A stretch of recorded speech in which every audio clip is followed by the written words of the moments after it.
All right, welcome. So this is our final training of a live training from 2021, and the topic is called the value of visitation. And I'm super grateful because I have two wonderful coworkers here. We've got JoAnn Santangelo and Trinette Ramsey from DFS. And I'll let those two ladies introduce themselves. And I want to do a shout out because it's actually Trinette's birthday today. And this is the third time they've done this training. So they are troopers to be doing this 3 times for us. They do this training quite often for others. So I'm super lucky and we're super blessed that they have done this training for us 3 times this month. So JoAnn, I'll turn it over to you and Trinette. Thanks, Lauren. So like Lauren said, my name is JoAnn Santangelo. I'm the Court Improvement Program Coordinator for Family Court. And essentially what CIP is, it's a federally funded grant position. It's in every state and territory. And the focus of it is to really work with the court as well as the agency to ensure safety, permanency, and well-being for children in care. And just doing that through collecting data and providing training and, supporting all the work that's done through both the court and the agency for children in custody. Awesome. And Trinette, how about you introduce yourself? Tell us a little bit about you. Hi, good afternoon. I'm Trinette Reddinger, and I am with DFS. I'm the treatment program manager. Prior to becoming treatment program manager, I was a treatment worker and supervisor in Kent County for many years. So I've moved up to program manager in 2017.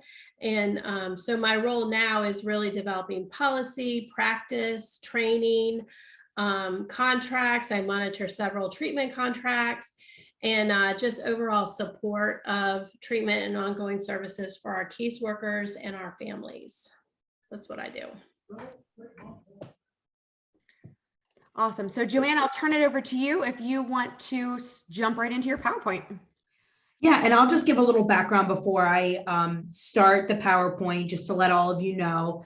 So a lot of our focus today is we're going to be just talking some aspects of visitation. We're also going to introduce, kind of a new concept, at least in having a title for it, and we'll talk about a little bit later, called visit hosts. But a lot of the work around improving, visitation and working with visit hosts began a few years ago. The court and the agency collaborated with the Center for Family Representation in New York City, who frequently use visit hosts and have a really robust representation program for parents. They pair an attorney with a social worker, and just really, they have a really good focus on visitation. So we had a pilot project around visit hosts.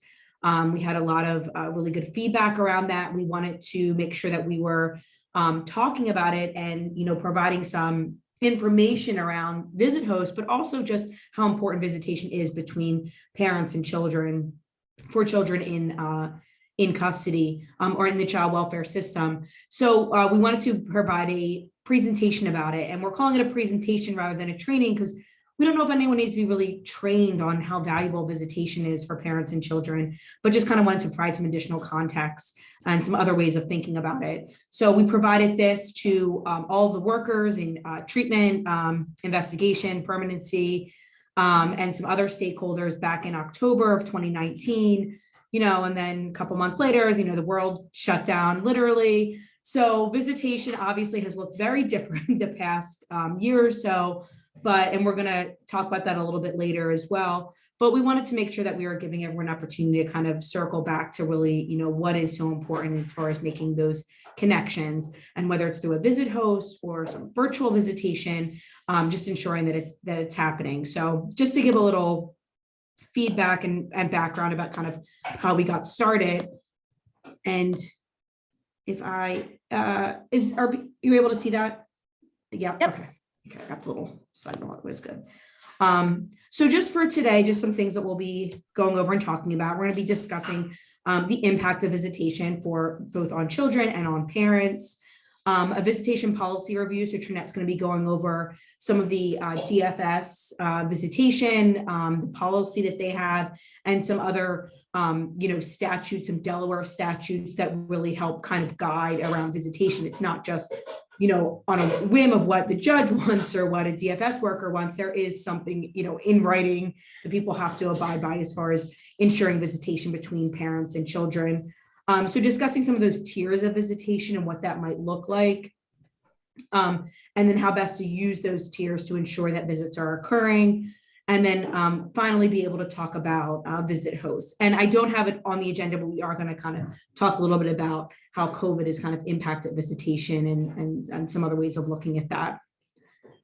So a lot of today is not going to be just us talking to you. We really want to encourage kind of an open discussion for this. And we're going to start off just getting everyone in a group discussion. And you can come off mute and give some feedback, or you can put it in the chat if you're more comfortable, that's fine. But we really kind of want to hear from all of you about parental visits and do they matter? And if they do matter, why do they matter?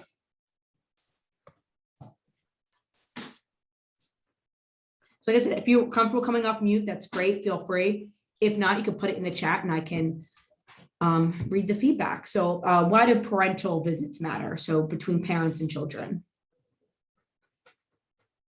Well, I think it matters because it reduces the stress of the child and the fact that they were ripped from their parents' home, and it kind of helps keep that bond in place while the parents working on their plan. Yeah, it's a great point. We're gonna talk about that in a little bit too. But for a lot of kids, this is the only home they've known or caregiver they've known. And what does that look like when they're suddenly given to another home and another caregiver?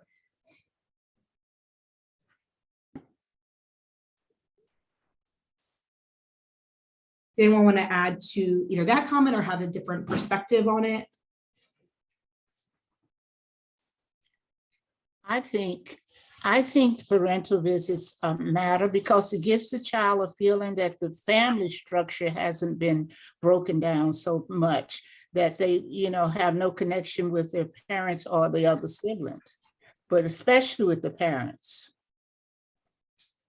Yeah, and that bond is, so important Yes. in trying to maintain that. I definitely hear that.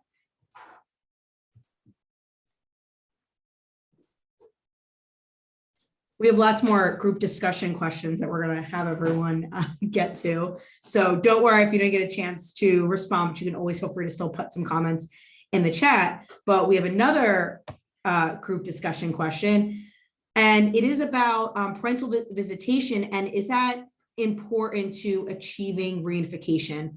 About 90% of the cases, maybe even 95% start off with the goal of reunification. That's how the case starts. And that might change throughout the course of the case, but when it starts, it's reunification. So I guess what we're wondering from all of you is, do you have any thoughts on parental visitation, and does that help to achieve reunification, and and how?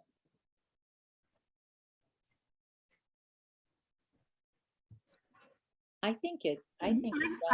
I found that it's helpful to understand what the relationship is between the parent and child as you move towards reunification, and for the parent to get, as the frequency of visits increase, for them to get a real sense of what reunification issues are going to be as they're spending more time with their child. Good, Diane. Mary Ann, go ahead. I know Mary Ann tried to chime in as well. So Mary Ann, go for it. I think it might have been Virginia as well. Was it? Oh, I'm so sorry. Yeah, sorry. It wasn't me. I was going to make something up, but I didn't. But Didn't have a point. Am I there? Yep, go for it, Jenny. Okay, I think that it kind of keeps the child in the parent's eye. And I think that sometimes if the parent isn't able to see the child frequently, they can kind of give up, or they cannot, I don't know, see the value of working at what they're trying to work at to get the child. It's like out of sight. I don't mean totally out of sight, out of mind, but I think I think the more they see them, the more they realize, you know, that if we keep working at this, we can get this child back, and they can be, you know, we can be a family again. But I think that by having those visits, they don't give up as much. I've seen one case where there was the parents just did not do what they were supposed to do, and after a while, it was just like you kind of felt like they had just given up on the fact that they could, you know, reunify their family. I think you must have read ahead on my notes for it, because you're hitting a lot of the points I want to talk about. So thank you so much for that. We're going to talk about some of that a little bit on the next slide. But Marianne, I saw you came off mute. I wanted to make sure we circle back if there was anything. No, I had a point and then she touched on it. So I'm good. She has access to my computer. She must, so, and Yeah. sees everything. But no, it's a really good point that you made about keeping the parents engaged, which is so important. And that is something that can help to motivate them. And I am, like I said, you can still feel free to put any comments, even throughout the presentation. If there's anything else you want to add, please feel free to use the chat. We will have another opportunity for another group discussion as well. But I did want to kind of circle back a little bit to about the visits and why they do matter, and kind of, you know, touch on it. And a lot of you have already kind of talked about it. So enhancing the child well-being, you know, originally, like I said before, and someone else had mentioned, this sometimes is for children the only home they've known, the only caregiver they've known, and they are taken and placed somewhere else. And what does that look like? And being able to have that connection and that form of stability with their parents can really just continue to only, you know, enhance what the child and their well-being and their adjustment to either their foster home or to maybe a new home. Maybe it's with a relative, but they, you know, aren't really with the relative a lot. So just being able to help that transition and just enhance their overall well-being, that visits can help with that. Something else about letting mom and dad be mom and dad. So much of the child welfare system is a process that can really seem out of their control.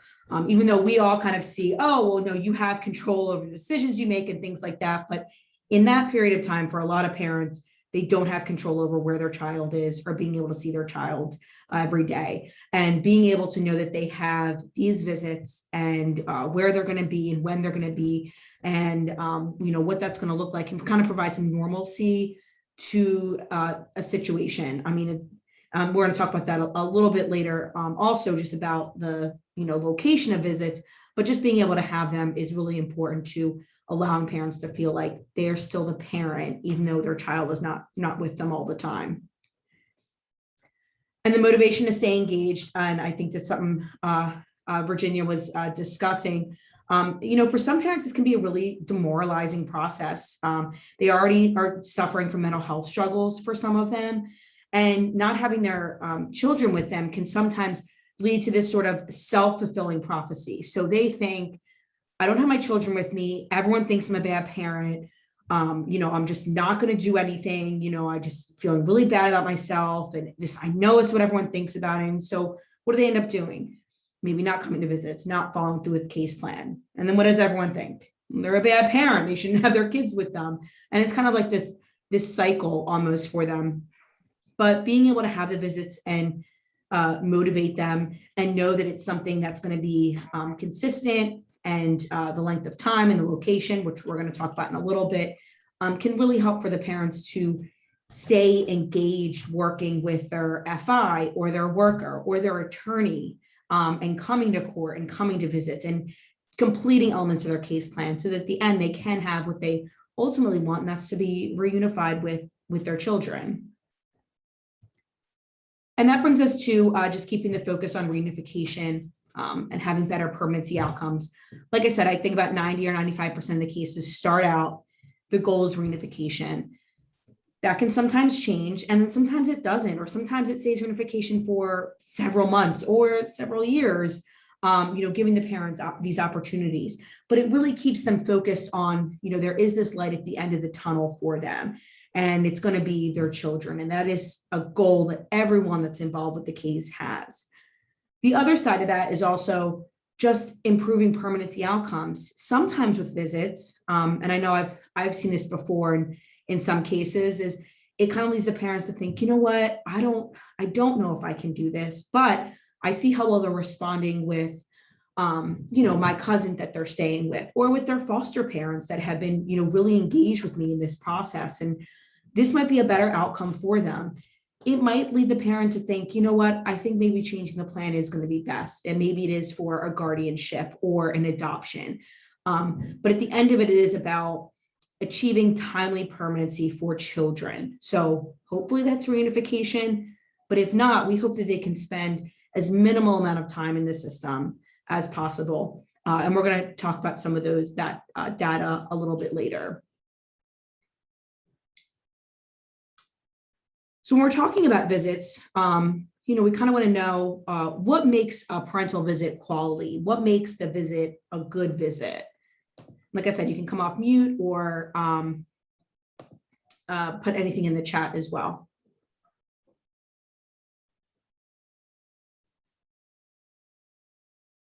That the parent and child are engaging with one another. The communication with the child and the parent, that that they're actively participating in the visit. Yeah, I think it's so important to have that communication and that opportunity for them to bond with one another.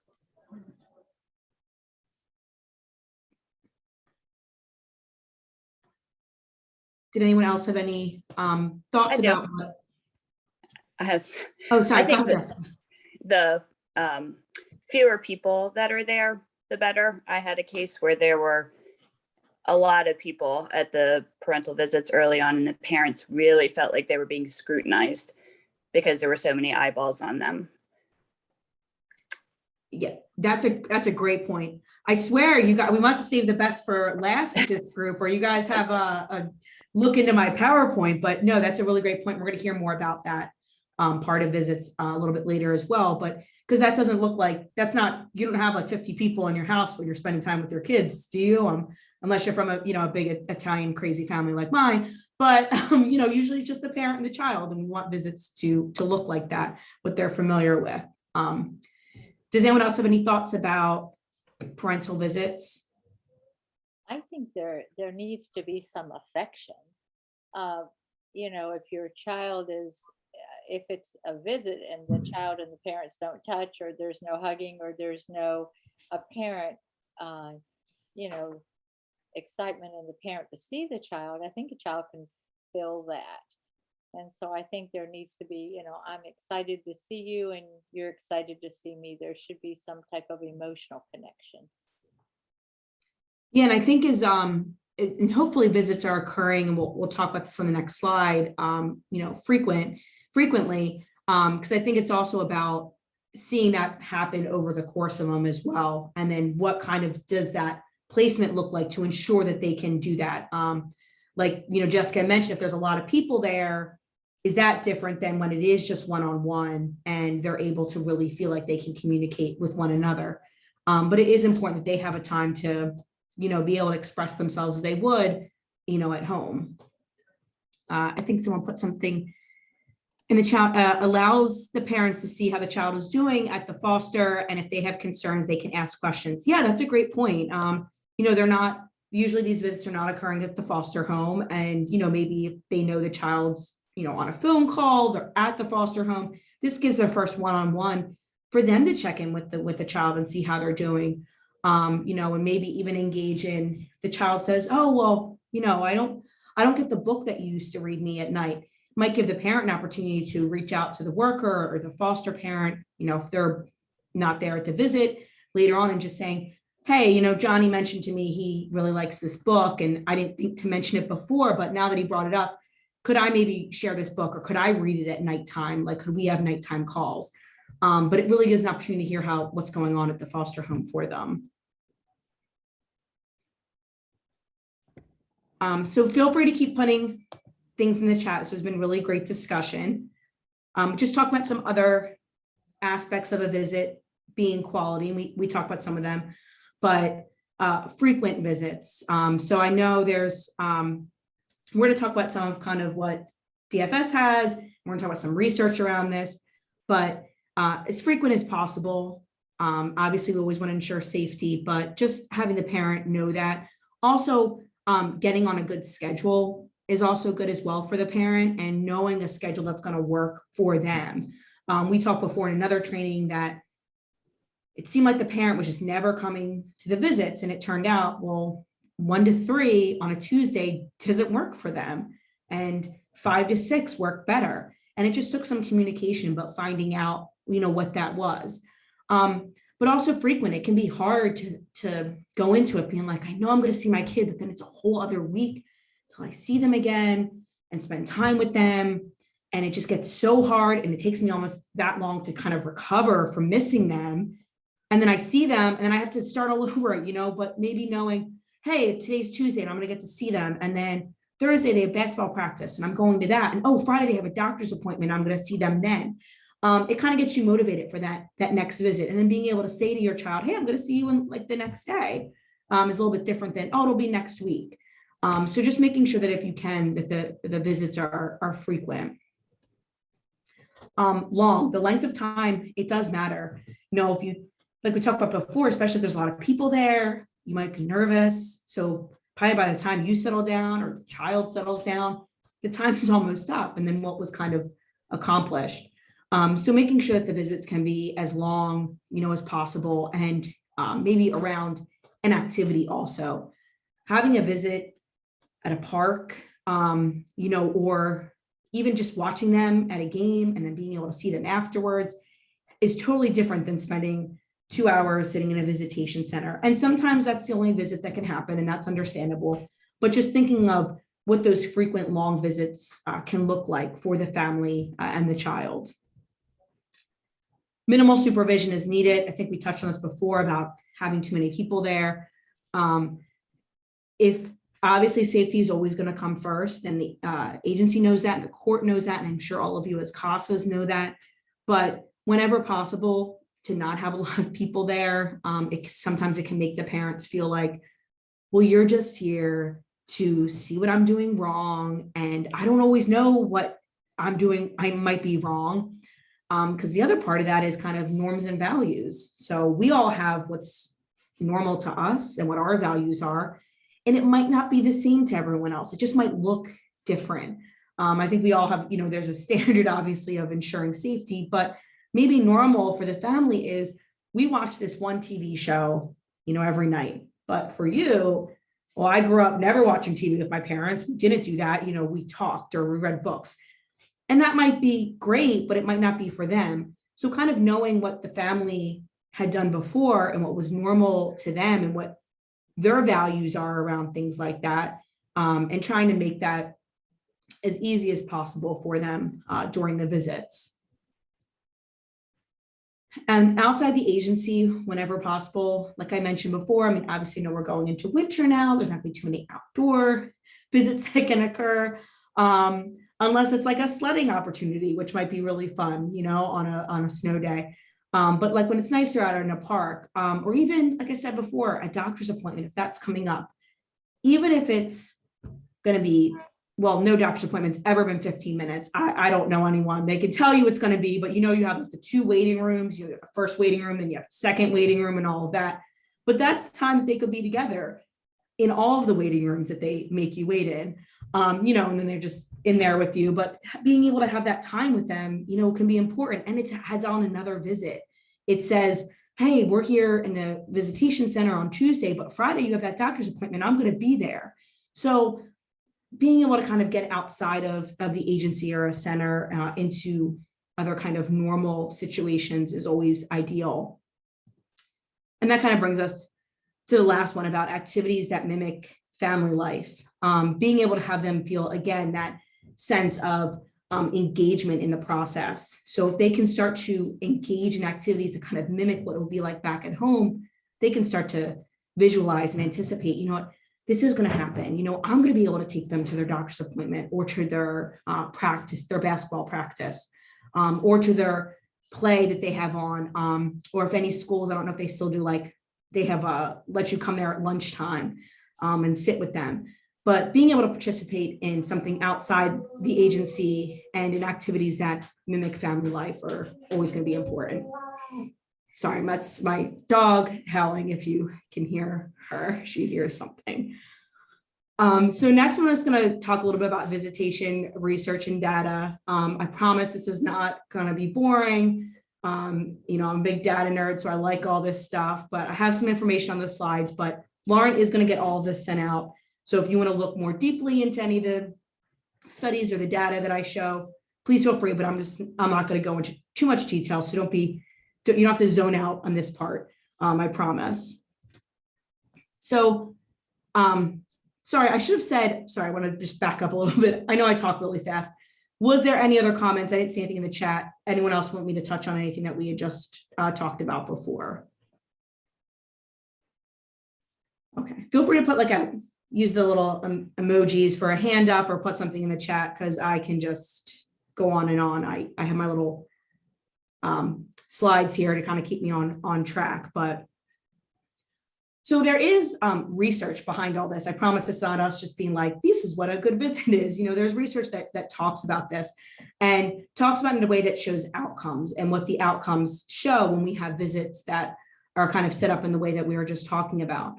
So what we're seeing is that chances for reunification increase tenfold when they say when mothers, but we know now fathers are just as important, but when there's regular visitation between parents and children, that the chance of reunification increases when those visits are occurring frequently.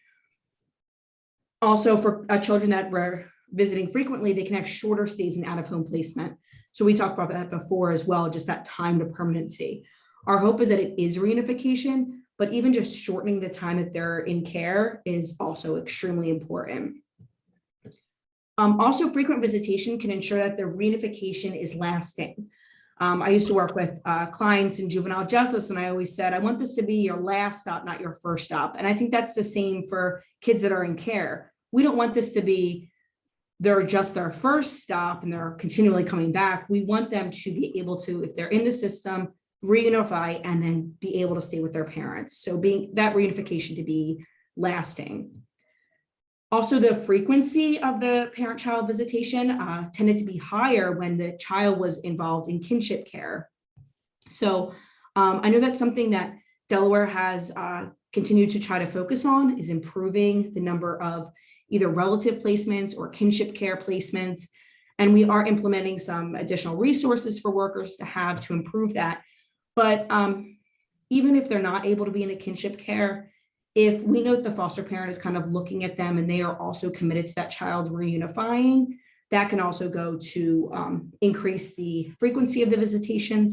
And then we saw the other benefits of that reunification that they have on the parent and the child. And then lastly, just the environment that the visit takes place is really crucial to having positive parent-child interactions. You know, having something that's a home-like setting, something where there isn't a lot of people around, that the parent feels like you're kind of judged. I know you're here just to kind of judge me and, you know, wait to kind of talk about me in court and say something and I'm on edge, but maybe something like a home-like setting, being able to do things that they used to be able to do with their child, like maybe be able to like bake brownies if they knew, you know, they had their birthday coming up. Something like even as simple as that can really go a long way to ensuring that visit is meaningful for both the parent and the child. So I'm going to talk a little bit about what reunification and just outcomes look like in Delaware. I know this slide can be a little overwhelming, so just stick with me. So here at the top, I'm talking about calendar year 2020, so January through December 2020.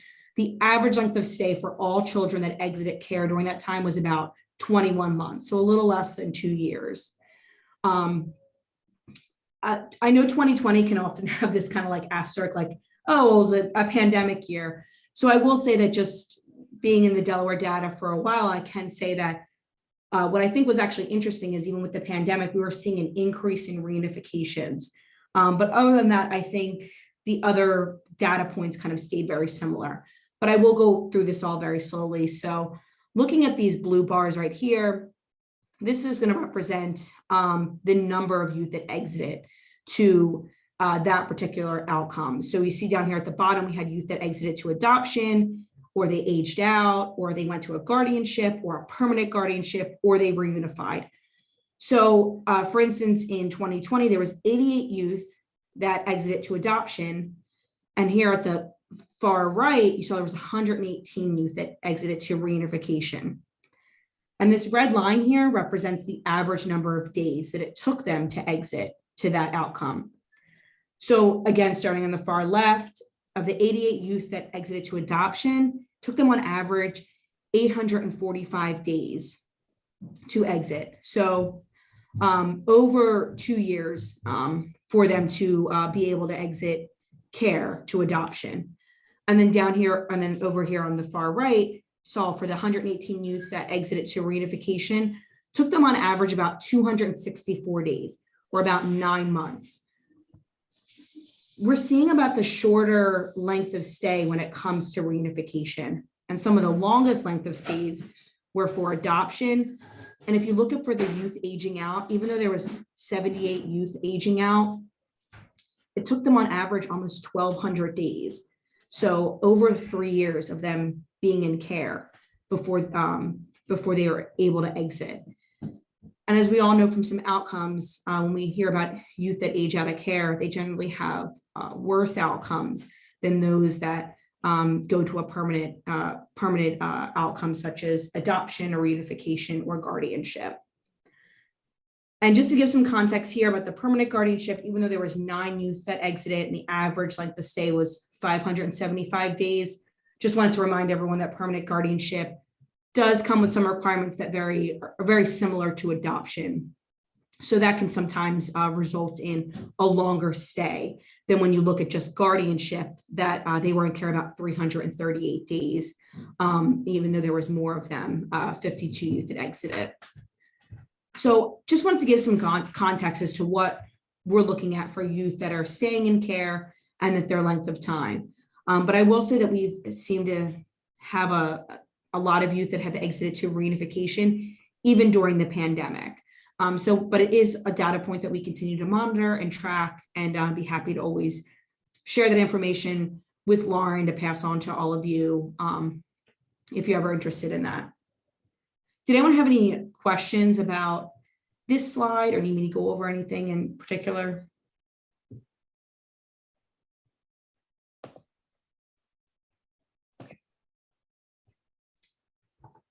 So we put up this number here, and this is very similar to when we were working with the Center for Family Representation. We were in a presentation with them and they put up a very similar low percentage number, and we're like, what does this number represent?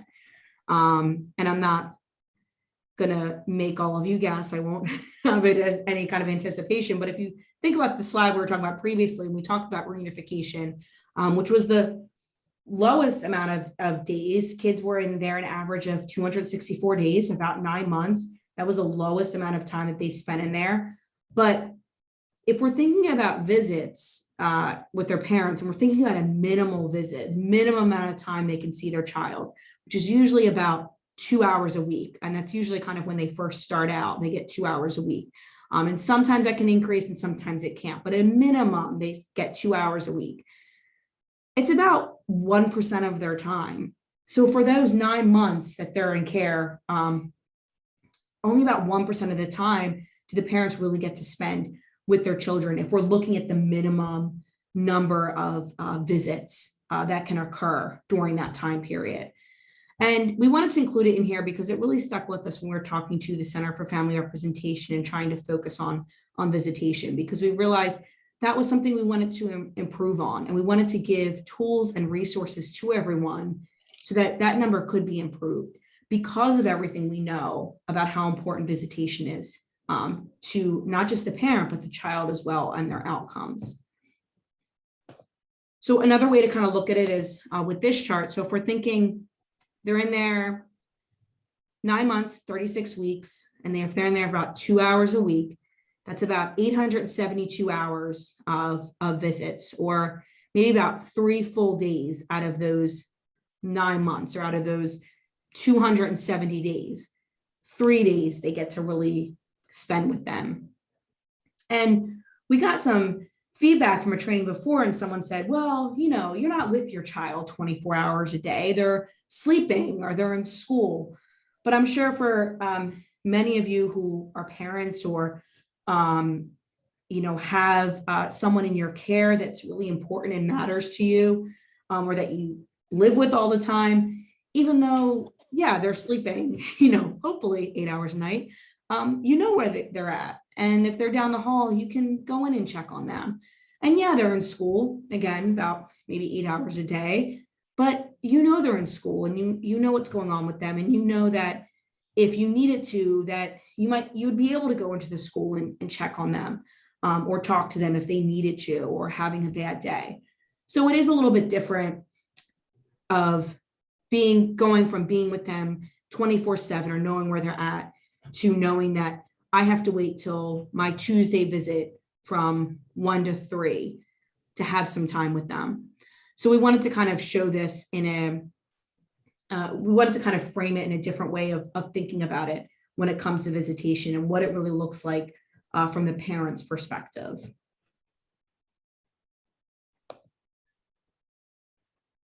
So before we go into the next section, I just want to make sure I checked in, see if anyone had any additional comments or questions.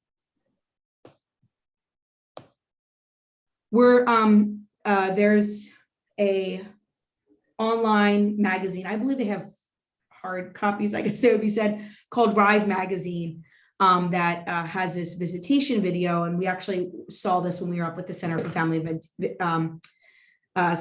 Representation. It was really impactful to all of us. So we want to take the time to show it. It's just a really quick 12-minute video for everyone. There's another video about visitation that we also felt was equally as important. So when this gets sent out, Lauren's going to send it out to everyone. We'll make sure that the links are included in the email so that you can view both of them if you want to go back to the Rise one, or just view the YouTube one as well. But I'm going to, I think I have to stop. Okay, 1 second. I'm going to stop sharing and let me do it this way. Okay.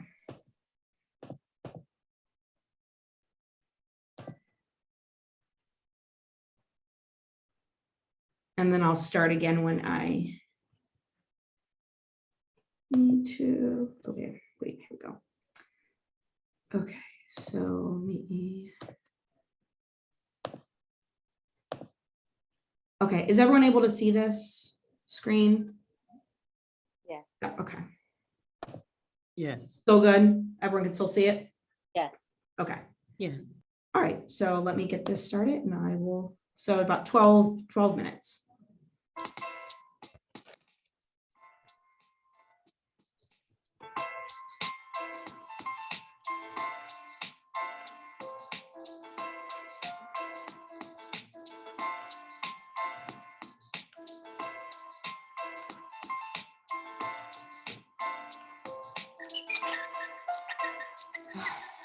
First visit, I was just really nervous. What is my son going to think? How does he feel? Is he mad at me? All types of things were just running through my mind. And when I did get to see him, it seemed like he was feeling the same way. So we both like looking at each other like, you go first. No, you go first.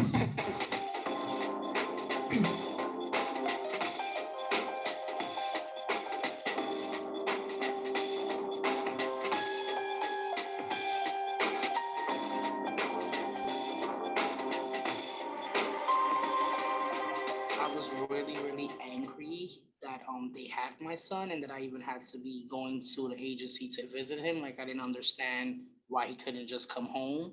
He was only 2 and 3 at the beginning stage of it, and he didn't understand what was going on. So he kind of like shut down. Like, the sadness that you see in his eyes was incredible. So it was hard for me to engage with him just because I didn't understand. Like, I was sad myself and I couldn't understand what was going on in a complete form. So for me to try to figure out what his emotion was going through and why does he hate me, or does he think I'm like an aunt that visits him once a week because he's not living with me? It was hard to kind of tell him, like, I'm mom and you are coming home. Like, it was really I think the sadness just took us over for a while.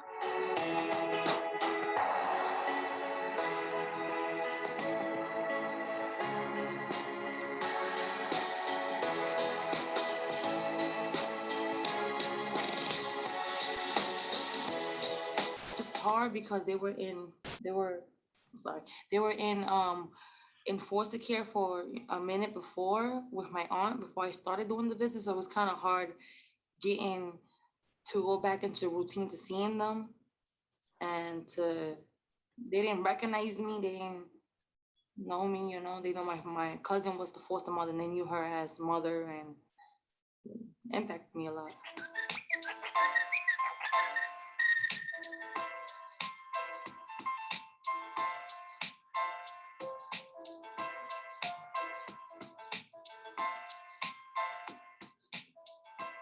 I had such a struggle watching somebody else raise my baby when I wanted to be the one to do that. Every time I saw him, he kept getting bigger and bigger, and I wanted to be the one to raise him, not somebody else.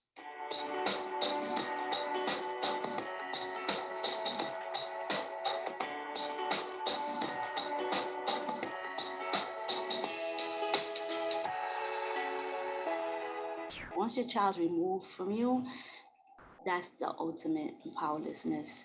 And then so you feel like you're a bad parent, you didn't do a good job, and now I'm going into this unknown place and had to visit my child in this room where everybody's watching my every move and watching my body language and how I'm interacting with my child, how my child's interacting with me.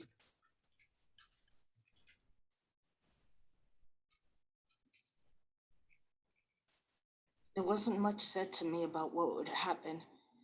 It was so scary before I went to my first visit because I had no clue what was going to happen. Usually it was always like, don't do this, you're not supposed to do that. It was never like, Ms. Vega, you should be doing this, or your visits will be beneficial if you try this. That I never got. They didn't explain to me in a way that I could understand what's going on, more in their professional way. I would definitely tell the parents to read through the tips so that way they can be informed on how to have positive visits to move along their case faster. Definitely to get information, not only verbally, but also in writing, so that way they can go back to it later and read through it more carefully and say, these are the things that I need to do in order to help my family get out of this situation. It's very hard to sit with a visit with not much to do, somebody judging you the whole time, and you're wondering if you're gonna get your child back or not, and how you're gonna make your child happy, and what are you gonna do when you have to tell your child, I'm leaving now. Visits are really scary because you don't know what your child is feeling.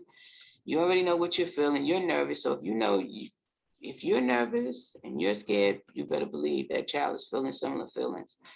And if it's like that for you, it's probably double for them because they have no idea what they're going through.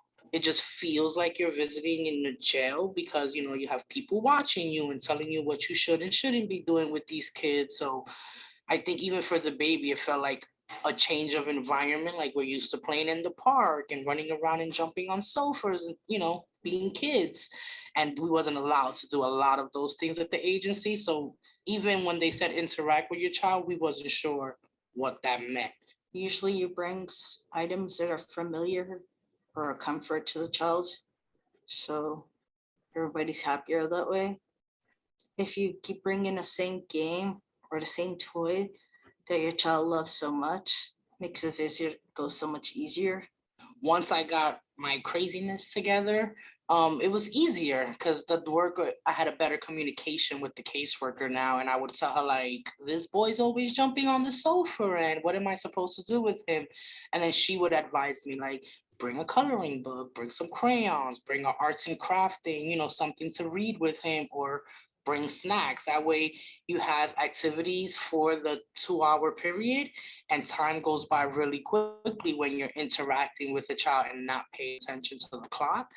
And I think it was just beneficial because you get the kid to actually interact with you when you're doing all these activities or you're eating something.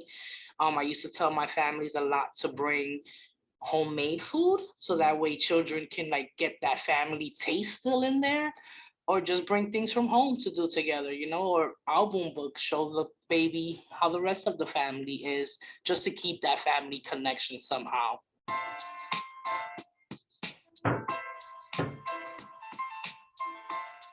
I know some of the parents have attitudes and sometimes the caseworker would give it back, but I mean, it's not fair for either of us to have attitudes, but I have more right to have an attitude than you.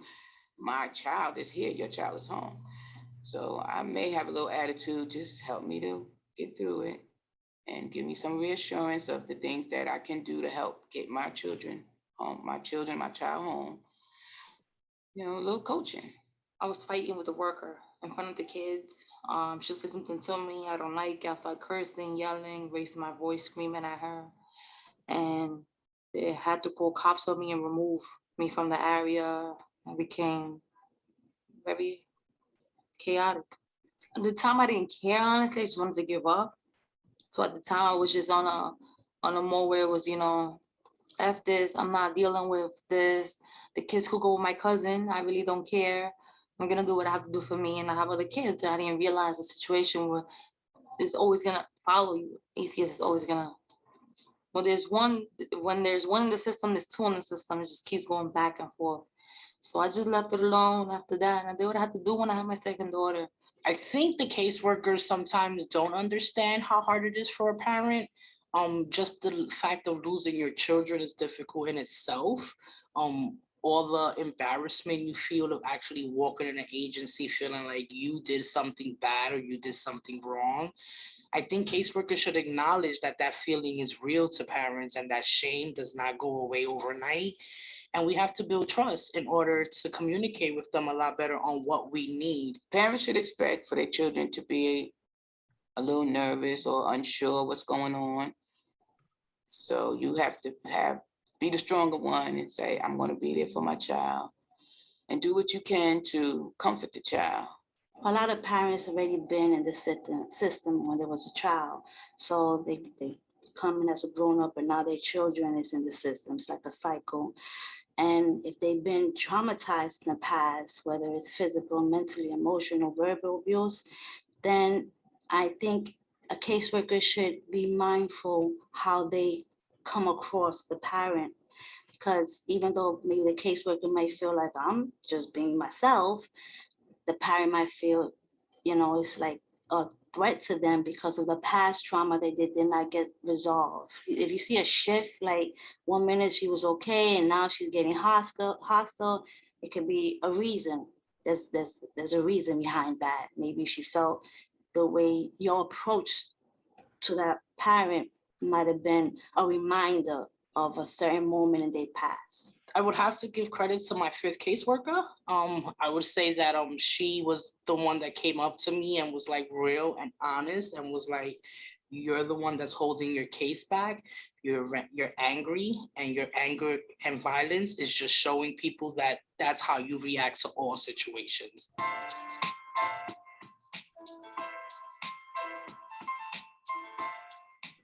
It was like really confusing, like, why are you in my business? That's how I felt. Like, you think I don't know what to do with my child?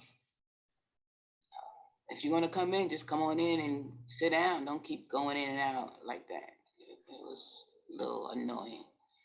You want the parents to feel safe around you. You want them to feel like I could come to you if I need something, or come to you if I don't understand something, not feel like, I'm gonna get screamed at or yelled at or down talked to or dismissed. Parents come into the system confused and scared, and they portray this thing like they don't want to hear anything you have to say, or they're tired of people telling them what to do already because you've been from like authority figure to authority figure telling you what to do. But underneath that, they want the information. They want to know what they should be doing to benefit their family. They want to know how to expedite this case and navigate it to move along as quickly as possible.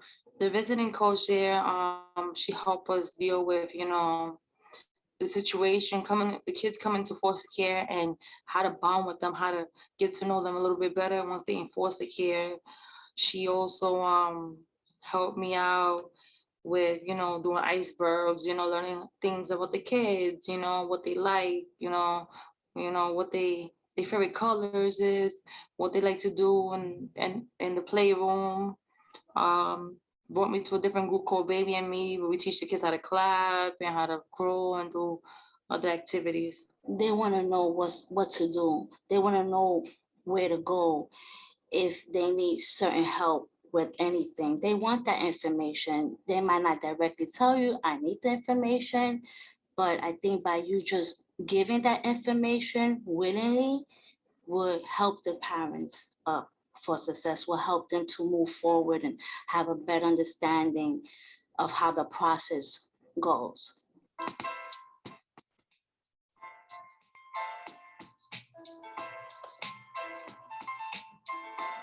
Okay.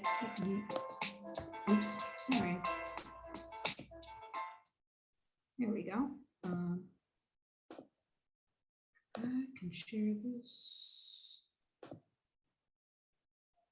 Okay.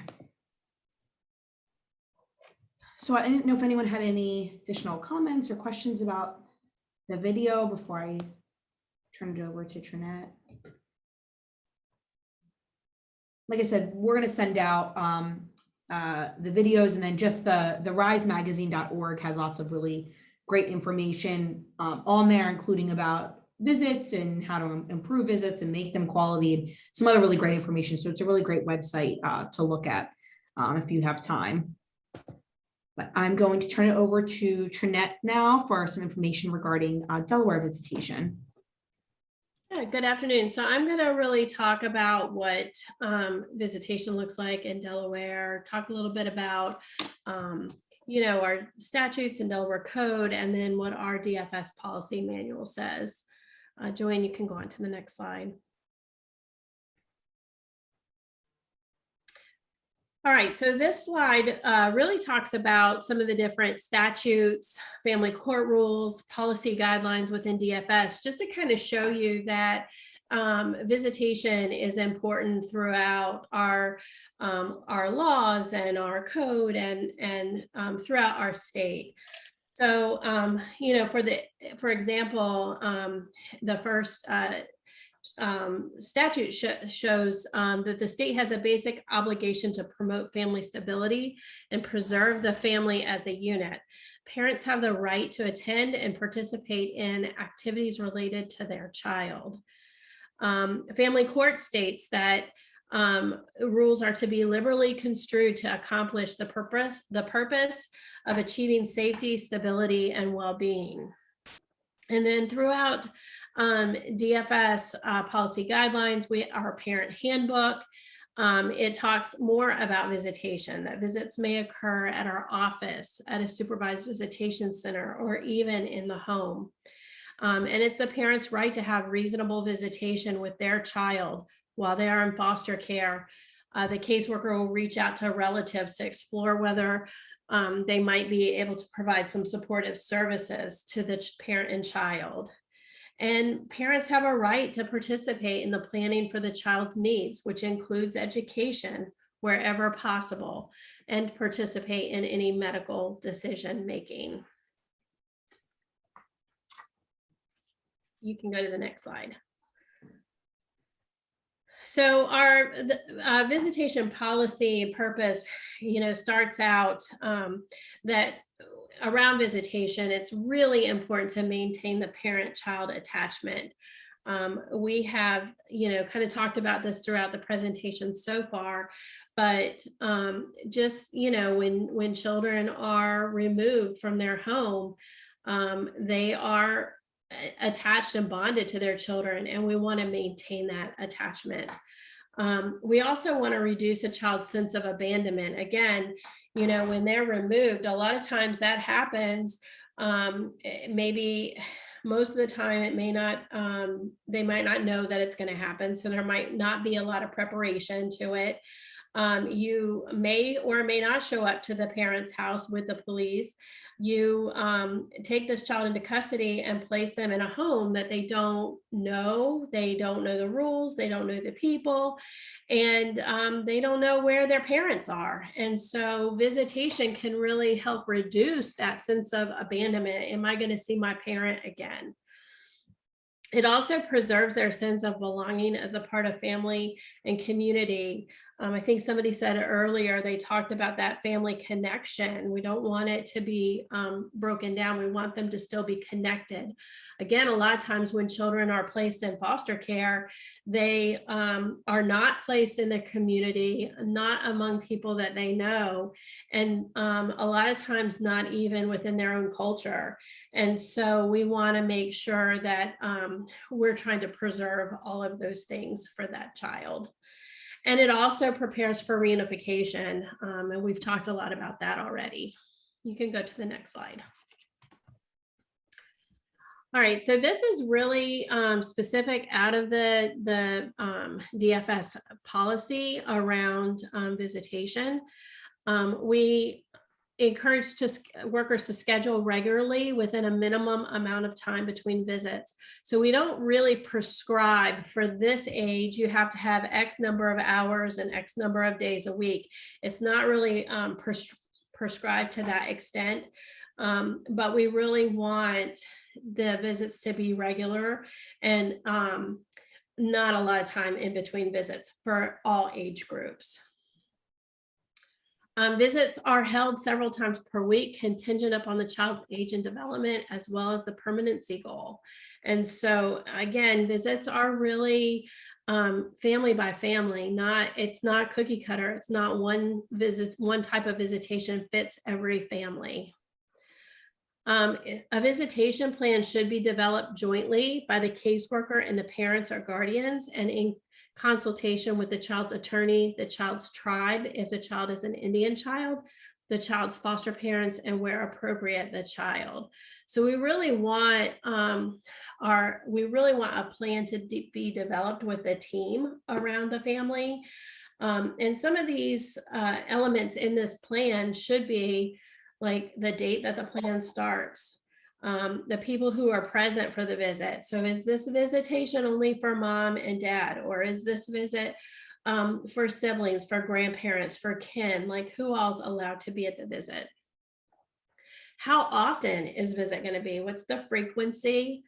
Who's going to monitor? Does it need to be supervised or monitored or unsupervised?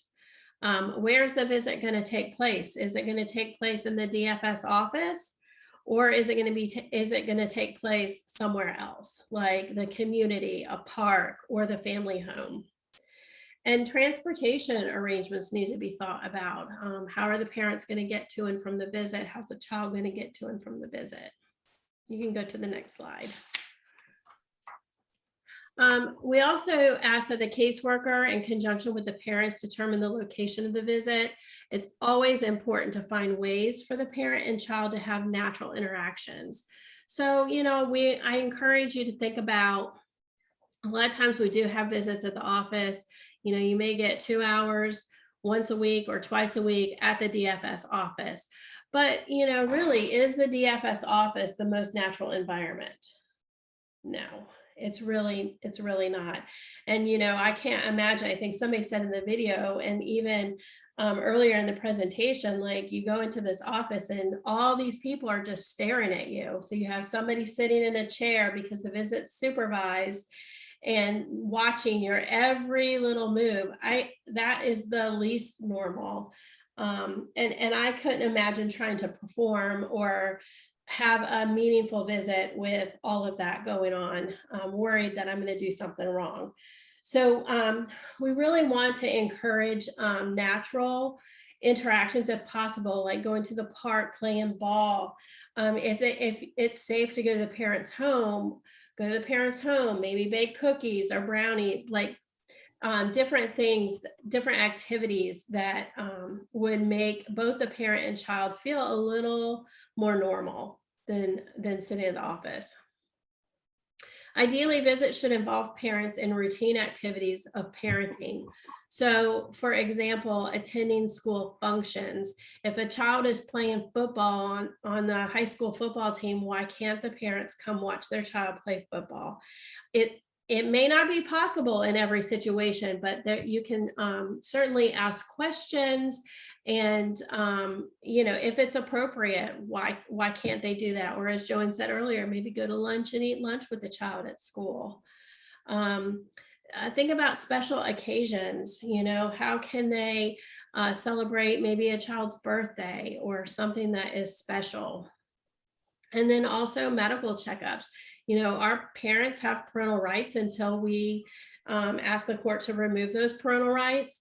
And they have a say in medical, procedures. They have a say in educational, like IEP meetings, all of those things, school conferences. So those shouldn't take the place of regular visitation, but it should be included in, thought about as an inclusion into the parents' visits with the child.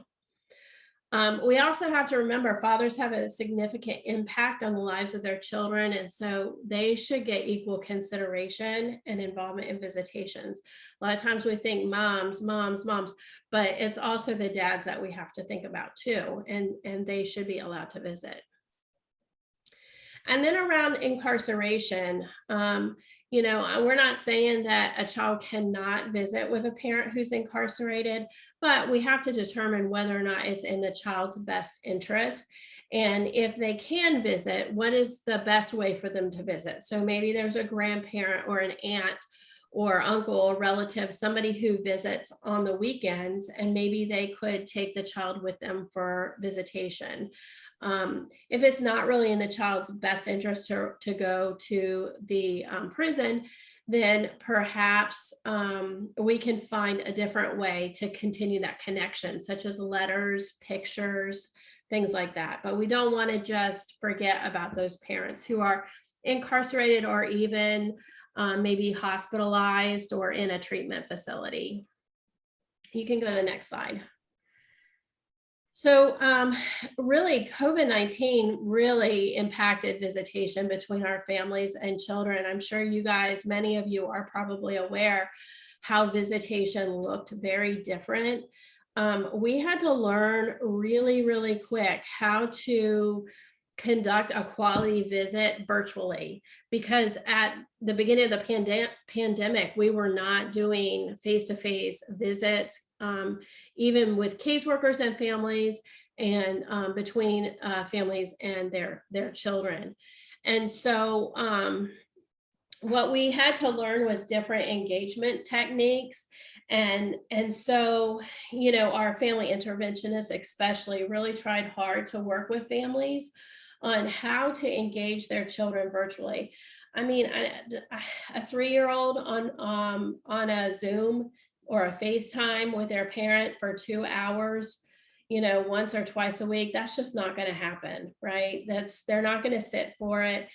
And so some of the things that our, parents had to learn was, what they could do to really have some time with their child. And so it may be things like singing a song or playing a game, reading a book, having that child hear their voice. And then what also happened is we saw visits maybe being a little bit shorter, but more frequently throughout the week. And so we learned that, wow, this virtual environment may be used to supplement visitation that we're already doing now face-to-face. So today we are back to face-to-face visitation in most cases.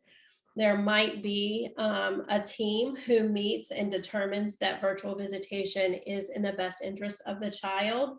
But for the most part, we are back to face-to-face, and we're really encouraging virtual visits to kind of supplement, allow more time with parents and children.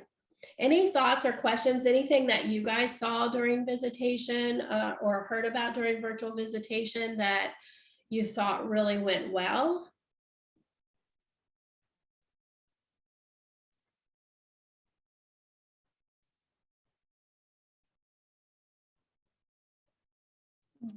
Okay, all right, JoAnn, you can go to the next slide. So this slide just really kind of talks about the visitation tiers. And so, we have supervised visits, monitored, and unsupervised visits.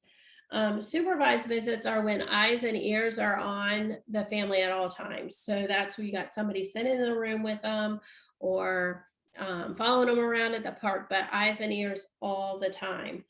A monitored visitation would be more like a check-in. So maybe the family meets with the caseworker or the family interventionist at the beginning of the visit. And then they kind of start having their visit. And then every so often throughout the visit, somebody checks in with them just to make sure everything's okay, that they don't need anything. And unsupervised visits are those visits where the parents don't need any supervision at all. They can have the child for the day, overnight, weekends, and you usually see visits going from supervised to monitored to unsupervised and then trial reunification. But one thing that we want to have you consider through all of these tiers is that perhaps a visitation host may be an important tool or person that we can use to help increase visitation. Our staff do have many cases. Our family interventionists follow many families. And so we would like to see parents visit very frequently and for several hours. We just don't have the capacity to do that within the agency. So JoAnn's going to talk a little bit about what is a visitation host and kind of start thinking like, is there somebody who could fill this role for this family so that they could have that more frequent visitation?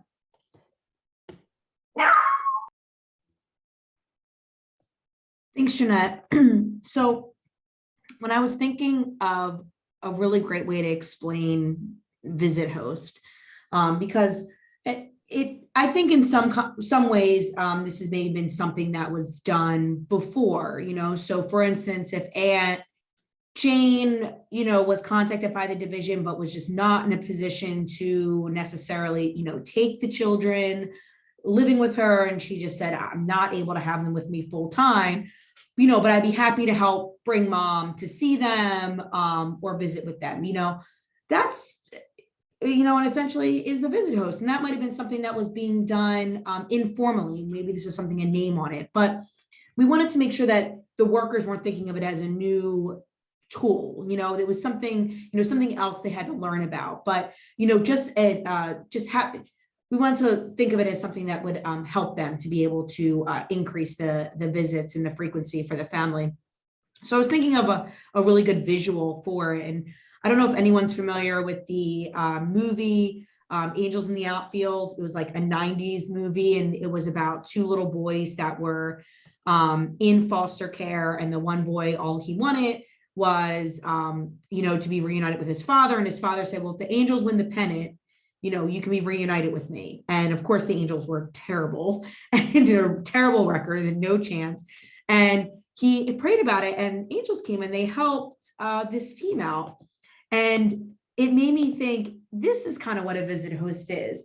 They're just there to, help them out. So in this picture, as you can see, they're not catching the ball for him and they're not jumping for him. They're just kind of helping him out to get him to that ultimate goal of being able to, catch the ball and get that out and win the game.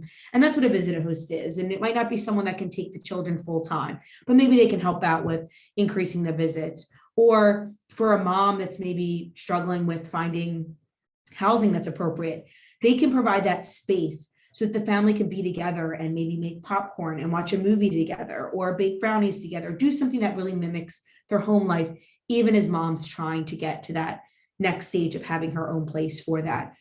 So we wanted to make sure that for the workers or anyone else, that they think of visit hosts not as something brand new that they, that has to be done on every single case, but is an opportunity for there to increase and improve and help the visits. And they're not there to take place of regular scheduled visits, but just give another opportunity for them to get to that ultimate goal of reunification. So we talk about some reasons why, there should be visits. We've already kind of talked about some of this before. Visit hosts can increase the likelihood of expeditious reunification. And part of that is just going to be that it increases visits. It gives another opportunity, like Trinette had mentioned, the FIs and the workers have, 20, 30 some cases and are not always available to take the parents or the children to every visit. And the visit host could be someone that would be able to do that and be there for them to be able to have an opportunity, or like I said, would be able to provide an environment for them that's, out of the agency and out of the visitation center and more, mimics the family life. And I kind of get into that next one. It gives them the opportunity to have those normal family activities. So maybe it's about, even as I understand a lot of concern with foster parents about having parents come to their home and knowing where they are, but maybe if the foster parent is taking the child to the doctor's visit, they can let the parent know. And, that's a visit host opportunity for the parent to be participating in there, maybe at the doctor's visit, and then maybe they're able to get, lunch somewhere after, or just be able to meet up at the park, nearby. And it doesn't have to be, in the foster parent's home, but maybe they could be there if they're willing to. And like I said before, maybe there's a family member that can't take the child but is available, or even someone in their church or their community member that can just be there to provide that support for the parent in the community and kind of take them out of that visitation center agency environment. It also allows for visits to occur not just more frequently, but during non-traditional work hours. Like we mentioned before, the Tuesday 1 to 3 time was not working for our family, and 5 to 6 worked better for them. That's something that's not always a worker is able to do, but maybe this visit host person is able to, that they can take them out of the non-traditional work hours and be available for the support. So that's why we think is really helpful to have a visit host, or look for opportunities in the case where you can implement a visit host. So who are some of these visit hosts? I know I mentioned some people, but they're usually going to be identified by the family. There's oftentimes that maybe when children first come into care, parents, I'm not getting along with my sister, so I'm not even going to tell the agency about her. But maybe it offers an opportunity to start to engage the parent. We talked about this with the workers, to continually bring up this opportunity. Hey, I understand maybe you don't want them full time with your sister, but what about her just to be there, to meet up with all of you, that you guys can have a visit together. But really having the parent be able to identify, be able to identify them, because obviously you want the parent to feel comfortable with whoever is going to be there for, acting as their visit host as well. And it's going to be someone that's going to be able to monitor in lieu of the caseworker or the family interventionist. Someone else that's suitable is going to be someone that's supportive of the parent and the family's attempts to reunify. So if maybe the mom doesn't want her sister there because she doesn't want me to have the kids back, but she knows of someone in her community or through her church that really is looking towards helping them to reunify, and that's going to be someone that's going to be really supportive of what the visit host ultimate goal is, and that's about focusing on reunification. And again, the visit hosts are just intended to be supplemental to the visitation that's already being provided by the division. It's not to take place of it. It's just to give them another opportunity to have visits. As we talked about before, having these visits being frequent and long and in natural environments are the best opportunity for them. So we want to make sure that that's still occurring as well. So when to visit host? I'm not going to read all of these. I'm including all of them to kind of show you that really it can be almost any type of case that can have this, especially when we're looking at large sibling groups, because you're going to get some situations where siblings are not always placed in the same foster home for a variety of reasons, but it can offer an opportunity for the whole family to be together, because maybe the visitation center or the DFS office isn't really the place to get 5 kids and a parent and a worker and an FI and everyone all crammed in one room. So maybe someone with large sibling groups, or like I mentioned before, maybe it's about a family that's really struggling with homelessness or housing issues. It can offer them an opportunity to be in a house like environment and be able to engage in activities that are more normal, making popcorn, watching that movie, watching that TV show that they really like to watch every week, something they did before. So there's going to be lots of different situations that a visit host is going to be applicable. So like I said before, I'm not going to go over all of them, but almost any situation, I think you will be able to find something where a visit host could work for the family. So I think we are good on time. We're going to be able to move into this next part, which is about visitation planning. And I think what we're going to do is I'm going to go over a case scenario, and we're going to apply some of this knowledge about visits and kind of thinking outside the box around them, and create a visitation plan for a family. And we're going to, be able to talk about that. I'm going to put the information in the chat as well so that you can pull it up on your own computer and read through it. But we want to give everyone an opportunity to kind of, actively, utilize what we're hoping you will be able to take away from this presentation today. So for the visitation planning, we're going to be focused on a family, and the mother is Sarah and the father is Mark, and they have 4 children. So Cameron is 5 and Kimmy is 3, Beth is 2, and Sam is 6 months. And this family came to the attention of the division due to allegations of drug use, including heroin and alcohol, as well as neglect and homelessness. The family had been living with a friend, but they had to leave the home when it was condemned due to no working utilities, including electric and water. So Sarah was living out of her car with the children. She didn't have any more access to emergency assistance, which had originally helped her to find housing temporarily at a hotel. And she doesn't feel comfortable staying at a shelter with her children because she doesn't want to be restricted by the rules that they might have there.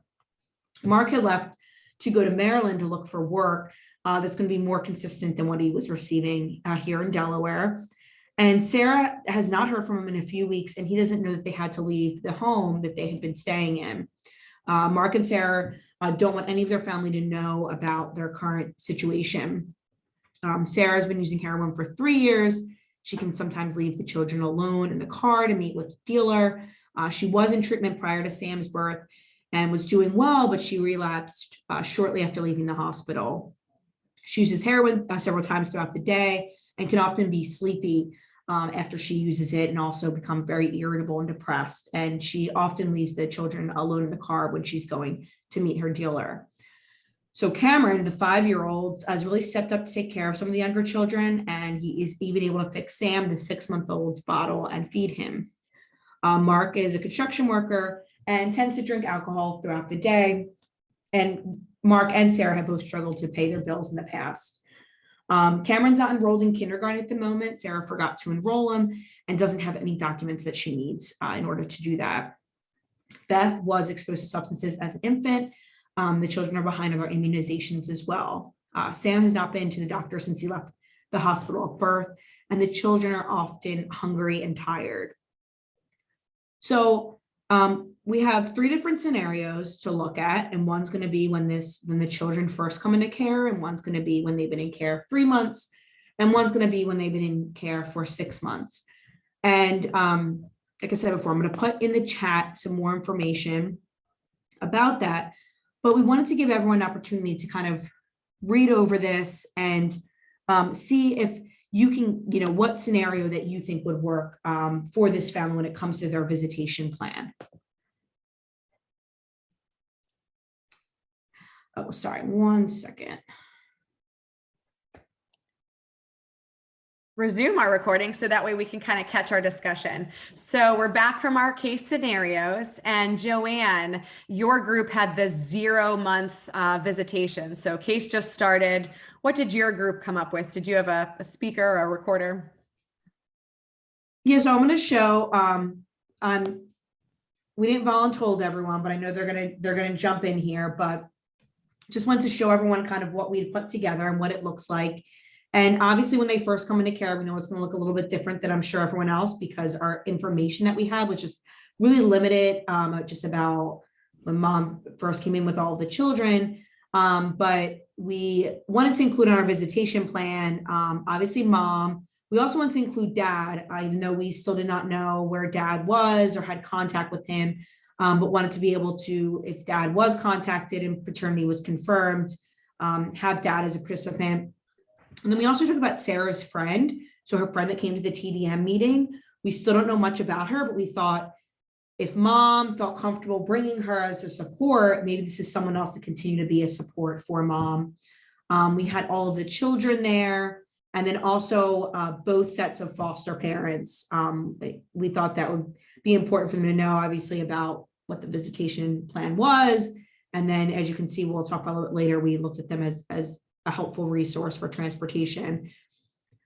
So we talked about frequency starting out, maybe about 2 times a week.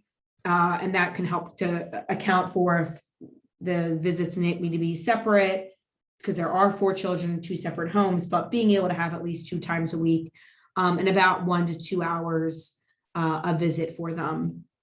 I'll kind of skip down a little bit just to location. We talked about the DFS office, just because we thought that was a good place to start, since we don't know much about mom and what's going on with her. But maybe if there's additional support and if the weather is nice, maybe something, a park, getting them outside, nearby. But obviously, I'll go back up to conditions in a minute, but because we did think they should be supervised. Maybe even a restaurant, an opportunity for them to get some food together. That might be another option besides just being in an office or a visitation center. And then some of the conditions about it was just that it would be supervised to start. Being able to have all the kids together for visits would be great. Maybe not at first if it's overwhelming for mom, but we want to make sure that at least sibling visits are occurring. So if sibling visits are able to occur, maybe mom's visits could be some with the older kids and some with the younger kids, just so they can get that individualized attention. And then also maybe it doesn't overwhelm mom at the beginning. Also encouraging mom to bring some personal items or some other activities for the children that they might enjoy at the visits. We talked about transportation, see if mom still has access to her car. We're not sure if it was like impounded or what happened, because the kids and mom were found in the car and she was charged since the car was running and she was under the influence. But maybe mom's friend could take her to the visits, and the foster parents could help to transport the children. The FI could also help to transport the children as well. Then some other information was, again, just ensuring mom has time with each of the children and being able to give them attention. There are 4 of them, and they're, obviously different needs for toddlers versus babies, but also setting some parameters for mom, including ensuring that she's sober for visits and that we confirm the visits, just so that we are aware of the schedules. So I know I went through that. I don't know if anyone in my group had anything else to add, but like I said, we kind of went with supervised just because we don't know as much about mom right now. Hey, JoAnn, can I just add a comment real quick about the making sure that mom is sober during visits? So what we would look at more would be around safety. So we wouldn't do a drug test to determine whether mom can have her visit that week. In fact, we wouldn't even use that as like a punishment, or we wouldn't take her visits away because she's not sober. So if she came to the visit, even if she was under the influence, if she could still participate, we wouldn't necessarily end that visit. But if it became a safety issue, like she's passing out or she's dropping, could drop the kid, or we would look at her behaviors around, to decide if she can continue on with the visit. So I just wanted to kind of make that comment. And that's great. And that's really helpful for everyone to make sure that that's being communicated with mom and focus on for the visits, and that they wouldn't be taken away. I didn't think of that before. Thanks. Oops, I'll stop sharing mine. All right, awesome. With that, Trinette, how about your group? What did your group come up with at 3 months? So I don't think I can share the screen. I don't know if you can enable that for me, and then somebody from our group can kind of have some conversation if they are willing to. Yep, I just made you a co-host, so hopefully that'll. All right. I think this is it. All right. Does someone in our group want to kind of talk about our thought process and what we were thinking about?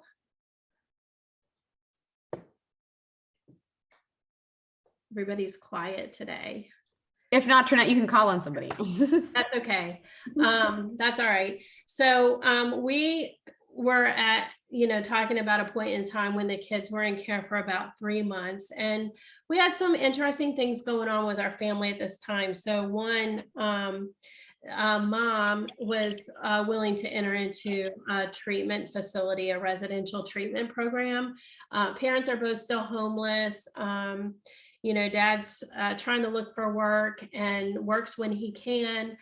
He's living with a friend, but they just really don't have permanent housing. So when we were talking through our visitation plan, we kind of broke mom and dad up a little bit, although he can participate in mom's visits, but we wanted to really plan around what visitation is going to look like for mom in this residential treatment facility.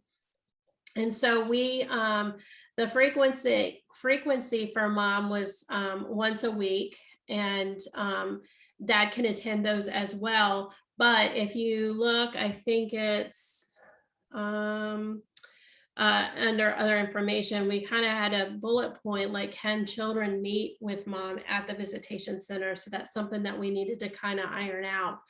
But assuming that she can have visitation there, we decided once a week for about an hour, but we could increase that as she's working through the program and allowed to have longer visitation. We felt like mom's visitation still needed to be supervised at this point, and that the location of her visit would be at the treatment facility. Our group talked about DFS. When I say DFS, I'm also meaning like the family interventionist. They're kind of an extension of DFS. And foster parents would provide transportation to the treatment center. So that kind of took care of mom. In regards to the dad, we felt like, dad is willing to get a substance abuse evaluation. There is some concern that he's drinking alcohol throughout the day while he works, but there's really, I don't think, information about him being unsafe around the children necessarily. So we thought that at this point, his visits may be a little more flexible, but we would at least want him to commit to about once a week. And the reason we said flexible with that is because we felt like dad has attended Cameron's t-ball games. He used to be a coach for Cameron. And so we wanted to have that flexibility where he could still participate in Cameron's ball games and extracurricular activities. And that the foster parents would provide him with a schedule so that, he can kind of plan for that if he's able to. And that would also leave the location varied, like it could be at the ballpark or, somewhere outside. For transportation arrangements, we wanted to see if he has a friend, maybe the person he's living with, who can help him with transportation or get him around, or even provide him some bus passes to help. And we really wanted to try to open up those lines of communication between dad and the foster parents. The other thing we said about mom is that if she can't have visits with the children in person, or maybe there were some rules around that with the treatment facility, then maybe she can meet with them virtually or by telephone. We wanted to open that up as well. And then in regards to the siblings, we really wanted to encourage sibling visits outside of parental visits. And we would encourage the foster parents to meet or arrange for them to meet, and have them arrange visitation with just the siblings outside of those parental visits. And the one thing I really wanted to stress is, this is us sitting in a meeting or as a group talking about what visitation would look like. In real life, we want to make sure that all these plan participants, the mom, the dad, foster parents, we're all sitting down at a table together trying to figure out this plan. So it's a similar process, but it's not us thinking of this plan for the family. It's them kind of coming up with a plan. Does my group want to add anything else? Did I capture everything? You did a great job. Okay. All Yes, right. she captured everything. Wonderful. So in the interest of time, we'll go through ours really quick. I'll share, we didn't quite get to doing our sample or our sketch quite as well as organized, but I just kind of jotted some stuff down as we were just chit-chatting here, because our group, Janet, is our recorder. So Janet, do you want to kind of describe what our group kind of came up with?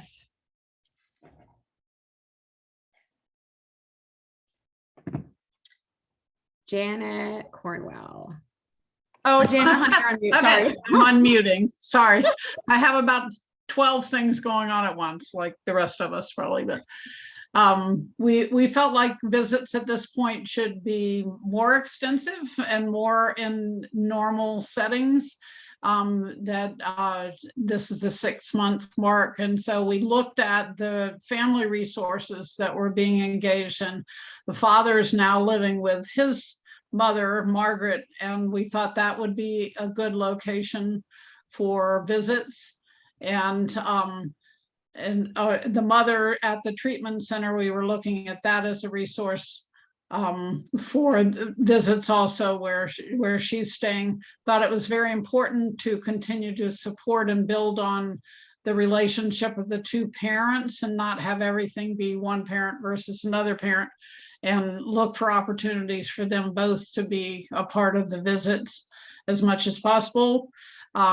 Cameron, the oldest child who's been very parental in the past, we felt like it was important for attention to go to him in a child-like way, and he has a play coming up, so we thought as many family members as possible attending the play would be a nice thing for him.